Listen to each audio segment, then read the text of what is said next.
Chuck Hagel, meantime, says the Obama administration is still assessing intelligence information about the suspected chemical attack near Syria's capital. During a news conference in Malaysia's capital today, Chuck Hagel spoke in broad terms about the options that President Obama was considering. He said the Defense Department was prepared if the president decided to employ one of those options. President Obama has asked the Defense Department to prepare options for all contingencies. We have done that, and again, we are prepared to exercise whatever option if he decides to employ one of those options. Emanuele Ottolenghi is a senior fellow with the Foundation for the Defense of Democracies. Emanuele, welcome. Do you believe the U.S. forces will act? It certainly looks increasingly like the United States will have little choice but to take some course of action. There is considerable pressure from European allies to finally intervene.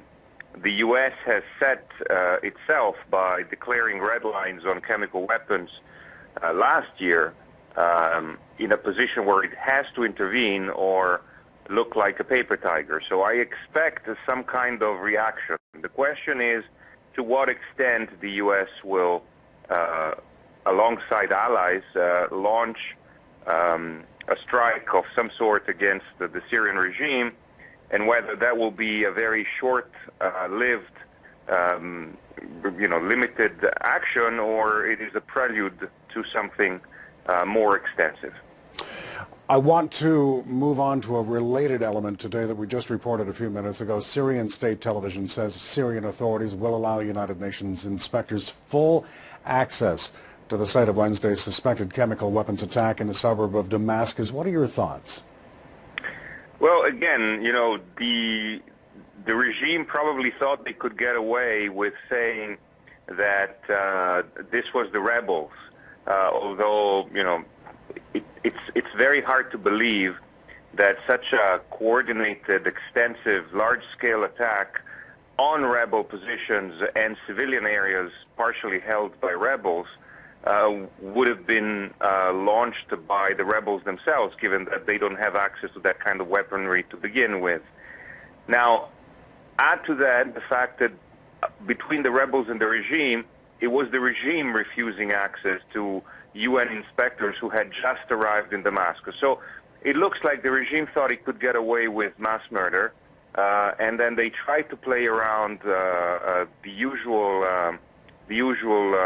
comedy of denying access while accusing the other side. The point was made, of course, that if you have nothing to hide, why don't you let the inspectors who are already on the ground go and check? Maybe the regime now is hoping that the few days it gained before the inspectors go will give it time to clean up things.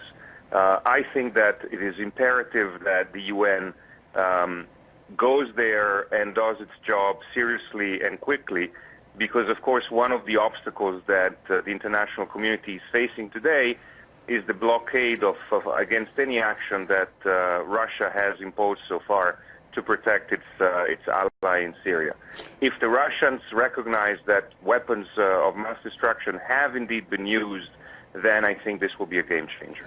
Are you encouraged that Russia is now urging Syria to cooperate with this international examination of what went on last Wednesday? Well, I think that the Russians are slightly changing their tune, and again, I think the extensive use of chemical weapons with mass casualties is a red line for everybody that cannot be ignored. I think the time is right maybe for a joint U.S.-Russian initiative to pressure the regime, not just to make clarity on what happened and face consequences if needs be, but also, generally speaking, give up its chemical weapons. If we could remove the chemical weapons from the theater of operations, I think everybody would benefit from this.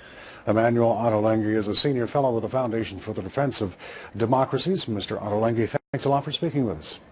Thank you so much.